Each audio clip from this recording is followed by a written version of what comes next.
दीदिया के ननद से भइल बा प्यार हो भइल बा प्यार। वाह भाई वाह वाह खिलाड़ी वाह। दीदिया के ननद से भइल बा प्यार। बड़ी भाग से आइल बा होली के त्योहार। बोला हई रे दीदिया के ननद सुना रंग लगाए मतहरा चोलिए में। दीदिया के ननद सुना रंग लगाए मतहरा चोलिए में। तकरे रंग के बवछार अब की होलिए में। तो सुना सुना हमर प्यार यही होलिए में। दीदिया के ननद सुना रंग लगाए मतहरा चोलिए में। तकरे रंग के बवछार अब की होलिए में। तो सुना सुना हमर प्यार यही होलिए में। होलिए में होलिए में रीसा फिल्म्स प्रेजेंट। तो सुना सुना हमर प्यार यही होलिए में।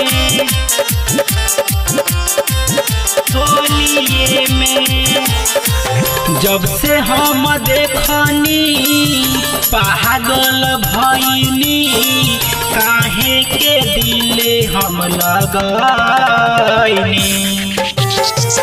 जब से हम देखनी पागल भइनी काहे के दिले हम लगनी।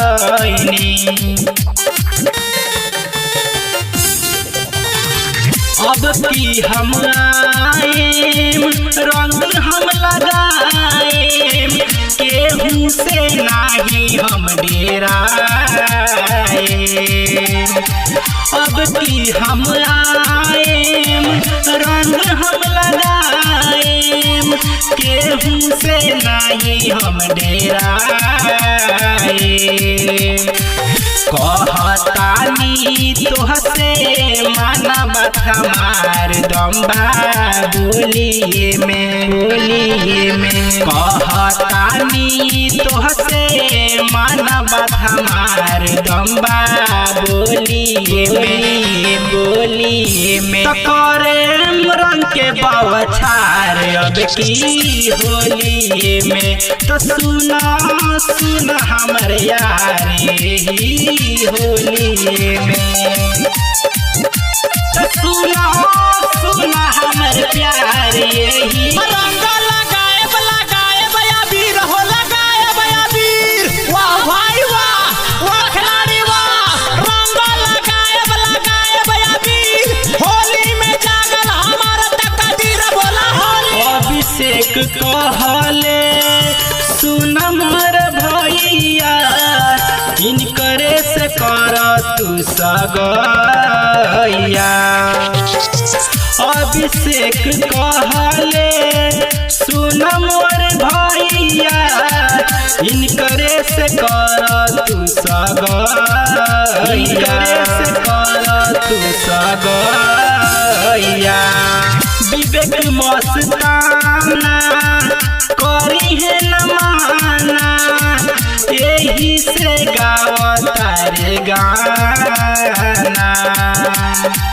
विवेक मस्ताना करी है न माना यही से गावता रे गाना। राइटर गोपाल पांडे कहे बा भरोसा हम जोलिए में। राइटर गोपाल पांडे कहे बा भरोसा हम जोलिए में। तकरे रंग के बवछार अब की होलिए में। तो सुना सुना हमर प्यार यही होलिए में। रीसा फिल्म्स प्रेजेंट।